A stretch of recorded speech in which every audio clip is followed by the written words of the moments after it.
ಬರ್ತಕ್ಕಂಥ ಚುನಾವಣೆಯಲ್ಲಿ ಜಿಲ್ಲಾ ಪಂಚಾಯತ್ ತಾಲೂಕು ಪಂಚಾಯತ್ ಇರ್ಬೋದು, ವಿಧಾನಸಭಾ ಚುನಾವಣೆ ಇರ್ಬೋದು, ಗಟ್ಟಿಯಾಗಿ ಯಾವ ಭಯಕ್ಕೂ ಅಂಜಲಾರದೆ ಚುನಾವಣೆ ಮಾಡಿ 8 ಮತಕ್ಷೇತ್ರದ ಚುನಾವಣೆ ವಿಧಾನಸಭೆ ಚುನಾವಣೆ ಗೆಲ್ಲಲಿಕ್ಕೆ ನಾ ಪ್ರಾಮಾಣಿಕ ಪ್ರಯತ್ನ ಮಾಡ್ತೀನಿ. ಜಿಲ್ಲಾ ಪಂಚಾಯತ್ ತಾಲೂಕು ಕೂಡ ಗೆಲ್ಲಲಿಕ್ಕೆ ಪ್ರಯತ್ನ ಮಾಡ್ತೀನಿ. ಪಕ್ಷದ ವಿಷಯಕ್ಕಾಗಿ ಪಕ್ಷದ ಒಂದು ಸಿದ್ಧಾಂತಕ್ಕೆ ನಾನು ಕೆಲಸ ಮಾಡಲಿಕ್ಕೆ ಅಂಜು ಪ್ರಶ್ನೆನೇ ಇಲ್ಲ ಅಂತಕ್ಕಂಥ ಮಾತು ನಾವು ಹೇಳಕ್ ಬರ್ತೀವಿ. ಈಗ ಪಕ್ಷಕ್ಕೆ ಸಾಮೂಹಿಕ ರಾಜೀನಾಮೆ ಕೊಡುವಂತ ಪ್ರಯತ್ನಗಳು ನಡೀತಾ ಇದ್ದಾವೆ. ಈವರೆಗೆ ಎಷ್ಟು ರಾಜೀನಾಮೆ ಕೊಟ್ಟರು ಮತ್ತೆ ಅದನ್ನ ಹೆಂಗ್ ನಿಭಾಯಿಸ್ತೀರಿ? ಒಬ್ಬರು ಜಿಲ್ಲಾಧ್ಯಕ್ಷರು ಸಾಕಷ್ಟು ಪಕ್ಷಗಳು ಪದಾಧಿಕಾರಿಗಳು ಬಿಟ್ಟು ಹೋದ್ರು, ಮೋರ್ಚಾಗಳ ಪ್ರಮುಖರು ಬಿಟ್ಟು ಹೋಗ್ತಾ ಇದ್ದಾರೆ, ಮತ್ತೆ ಅದನ್ನ ಹೆಂಗ್ ನಿಭಾಯಿಸ್ತೀರಿ? ಸರ್, ಒಟ್ಟಾರೆ ಬಿಜಾಪುರ ಜಿಲ್ಲೆಯಲ್ಲಿ 8 ಮತಕ್ಷೇತ್ರದವ, 9 ಮಂಡಲದವ. 9 ಮಂಡಲ ಟೋಟಲಿ 9 ಮಂಡಲ ಬಗ್ಗೆ ಬಿಜಾಪುರ ಮಂಡಲ ಮಾತ್ರ ನಗರ ಮಂಡಲದಲ್ಲಿ ಮಾತ್ರ ಶಂಕರ್ ಹೂಗಾರ್ ಅವರು ಮಂಡಲ ಅಧ್ಯಕ್ಷರು ರಾಜೀನಾಮೆ ಕೊಟ್ಟಿದ್ದಾರೆ, ನಿನ್ನನ್ನು ಕಳಿಸಿದ್ದಾರೆ. ಅದ್ರ ಜೊತೆಗೆ ಇವತ್ತು ಕೂಡ ಕೆಲವೊಂದು ರಾಜೀನಾಮೆಗಳು ಬಂದಿದ್ದಾವೆ. ಅವು ಪರಿಶೀಲನೆ ಮಾಡಿ ಅದ್ರ ಬಗ್ಗೆ ಪರಿಪೂರ್ಣವಾದಂತ ಮಾಹಿತಿಯನ್ನು ತಮ್ಮ ಕೊಡ್ತೀನಿ. 1,20,000 ಮಂದಿ ರಾಜೀನಾಮೆ ಕೊಟ್ಟಿದ್ದಾರೆ ಅಂತಕ್ಕಂಥದ್ದು ಹೇಳ್ತಾರೆ ಮಾಧ್ಯಮದಲ್ಲಿ. ಅದರ ಬಗ್ಗೆ ನೀವು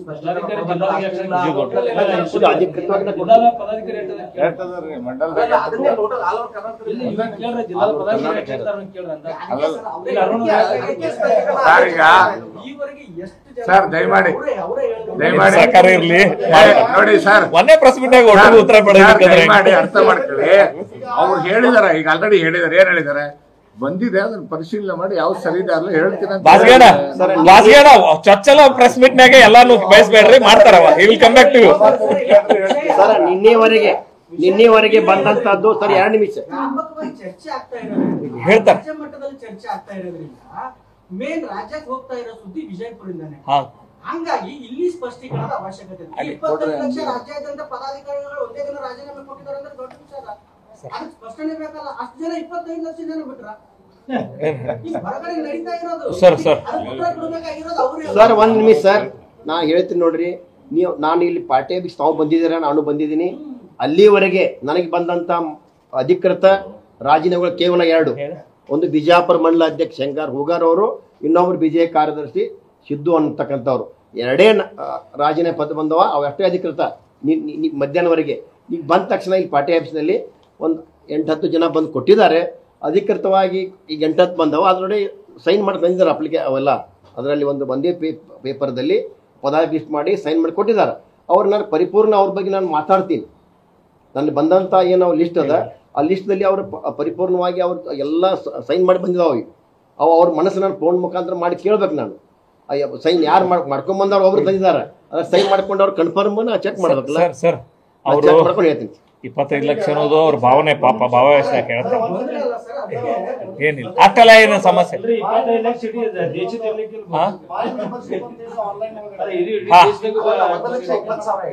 ಸರ್, ಬಿಜೆಪಿ ಮೆಂಬರ್ಶಿಪ್ ಮಾಡ್ಕೊಂಡಿದ್ರಿ, ಮೈ ಮೆಂಬರ್ಶಿಪ್ ಅಂತ ಹೇಳಿ. ಆ ಮೈ ಮೆಂಬರ್ಶಿಪ್ ಏನು ಆಫರ್ ಮಾಡ್ಕೊಂಡ್ರಿ, ಅದರಲ್ಲಿ ಯಾರ್ಯಾರು ಮಾಡಿದ್ರಲ್ಲ ಸರ್, ನಾ ಹೇಳ್ತೀನಿ ಬಿಡ್ರಿ. ಸರ ನೋಡ್ರಿ, ಪಾಪ ಅವರು ಭಾವಾವೇಶದಾಗ ಹೇಳ್ಯಾರ. ಅವ್ರ ಭಾವನೆಗಳಿಗೆ ಧಕ್ಕೆ ತರೋ ಇಚ್ಛೆ ಇಲ್ಲ. ನಮ್ಮ ನಾಯಕರಿಗೆ ಹೊರಗೆ ಹಾಕ್ಯಾರ ಅಂದ್ರೆ ಘಾಸಿಯಾಗಿ ಏನೇನಾರು ಮಾತಾಡ್ತಿರ್ತಾರ. ಅದ್ರ ಬಗ್ಗೆ ವಿ ರೆಸ್ಪೆಕ್ಟ್ ದೇರ್ ಎಮೋಷನ್ಸ್. ನನಗೂ ಕಳಿಸಿದ್ರು ಅವರ 25 ಲಕ್ಷ ಹೋಗ್ಯಾವ ನೋಡ್ರಿ ನಿಮ್ಮ ಮೆಂಬರ್ಶಿಪ್ ಅಂತೇಳಿ. ಅದ್ರ ಸಂಬಂಧ ನಾನೇ ಹೇಳ್ತೀನಿ ಸರ, ನಮ್ಮದು ಸದಸ್ಯತ್ವ ಅಂದ್ರೆ ಏನು ಅನ್ನೋಂಥದ್ದು ಭಾಳ ಸುದೀರ್ಘವಾಗ್ಯದ. ನಾವು ಫಸ್ಟ್ ಮಿಸ್ ಕಾಲ್ ಕೊಡ್ತೀವಿ ರೀ. ಮಿಸ್ ಕಾಲ್ ಕೊಟ್ಟಿಂದ ಅದು ಸಂಬಂಧಪಟ್ಟಂಥ ಒಂದು ಇದಕ್ಕೆ ಹೋಗ್ತದೆ ಸರ್. ಏನು ಹೇಳ್ತೀರಿ, ಪೋರ್ಟಲ್ಗೆ ಹೋಗ್ತದೆ. ಪೋರ್ಟಲ್ಗೆ ಹೋಗ್ತದೆ. ಪೋರ್ಟಲ್ಗೆ ಹೋದ ನಂತರ ಏನಾಗ್ತದೆ ಸರ್, ಆ ಪೋರ್ಟಲ್ನೊಂದಿಗೆ ಅದು ನೋಂದಣಿ ಆಗ್ತದೆ. ಅಲ್ಲಿಂದ ಅದು ವಾಪಸ್ ಬರ್ತದೆ. ಅಲ್ಲಿಂದ ಅದನ್ನ ಹಾರ್ಡ್ ಕಾಪಿ ಒಪ್ಪಿಸ್ತೀವಿ. ಮುಂದೆ ಬಂದ ನಂತರ ಅದ್ರೊಳಗೆ ಇಷ್ಟು ಮೆಂಬರ್ ಮಾಡಿದವ್ರು ಸಕ್ರಿಯತ್ ಮಾಡ್ತೀವಿ ಸರ್. ಅವ್ರು ಭಾವಾವೇಶ ಹೇಳ್ಯಾರ, ಅದು ಪಾಪ ಭಾವಾವೇಶದೊಂದಿಗೆ ತೆಗೆದುಕೊಳ್ಳಿ, ಏನು ಸಮಸ್ಯೆ ಇಲ್ಲ.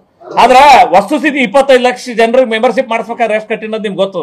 25 ಲಕ್ಷ ಒಂದೇ ದಿನದ ಡಿಲೀಟ್ ಆಗ್ತದೆ ಅಂದ್ರೆ ಕ್ಯಾನ್ ಯು ಬಿಲೀವ್? ಇದೆಲ್ಲ ಆಗಿನ ಪಾಪ ಅವರು ಘಾಸಿಯಾಗಿ ಮಾತಾಡ್ತಿರ್ತಾರೆ.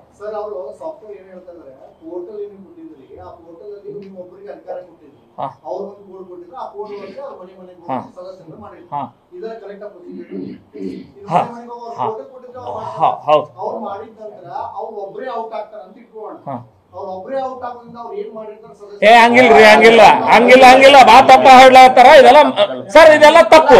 ಸತ್ಯಕ್ಕೆ ದೂರ ತಲೆ ಹಾಕಿನ್ ಮುಗಿತು. ಆ ಪ್ರಶ್ನೆಗೆ ಉತ್ತರ ಒಂದೇ, ಸತ್ಯಕ್ಕೆ ದೂರ. ಈಗ ಏನು ನಿಮ್ಮ ಪಕ್ಷದಿಂದ ಉಚ್ಚಾಟನೆ ಆಗಿದೆ, ಮತ್ತೆ ಈಗ ಮರು ಸೇರ್ಪಡೆ ಮಾಡ್ಕೋಬೇಕು ಅನ್ನೋ ಒತ್ತಡನೂ ಜಾಸ್ತಿ ಆಗ್ತಾ ಇದೆ.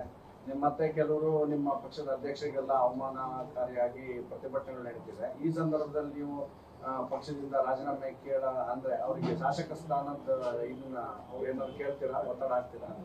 ಸರ್, ಇದು ಭಾರತೀಯ ಜನತಾ ಪಕ್ಷದ ವ್ಯವಸ್ಥೆ ಒಳಗೆ ಇದನ್ನು ಅವ್ರನ್ನ ಉಚ್ಚಾಟನೆ ಮಾಡಿದ್ದು ನಾವ್ಯಾರೂ ಅಲ್ಲ, ಅದು ಮಾಡಿದ್ದು ಕೇಂದ್ರದ ಶಿಸ್ತು ಸಮಿತಿ. ಈಗ ಅಂಥ ನಿರ್ಣಯಗಳನ್ನು ಅವರೇ ತೆಗೆದುಕೊಳ್ಬೇಕಾಗಿತ್ತು. ನಾವು ನಮ್ಮ ಬಿಜಾಪುರ ಕೋರ್ ಕಮಿಟಿಯಲ್ಲಿ ನಿರ್ಣಯ ಮಾಡ್ತಕ್ಕಂಥ ಅದು ವಿಷಯ ಅಲ್ಲ. ಹೌದು, ನಿರ್ಣಯ ನನ್ನ ಪಕ್ಷ ಆ ಥರ ಒಬ್ಬ ಜಿಲ್ಲಾ ಅಧ್ಯಕ್ಷನಾಗಿ ಇವತ್ತು ಬಿಜಾಪುರ ಶಾಸಕರಾಗಿ ಆರಿಸಿಕೊಳ್ಬೇಕಾದ್ರೆ ಅವ್ರ ಜೊತೆಗೆ ಪಕ್ಷದ ಸಾಕಷ್ಟು ಒಂದು ಶಕ್ತಿ ಅವ್ರಿಗೆ ಉಪಯೋಗ ಆಗಿರ್ತೈತಿ. ಸರ್, ಇದೆಲ್ಲ ಮುಗಿಯೋಣ, ಅಧ್ಯಕ್ಷರ ಜೊತೆ ಒಂದ್ಸಲ ಸಂವಾದ ಕೊಡ್ತಾರ. Don't worry. ಈಗ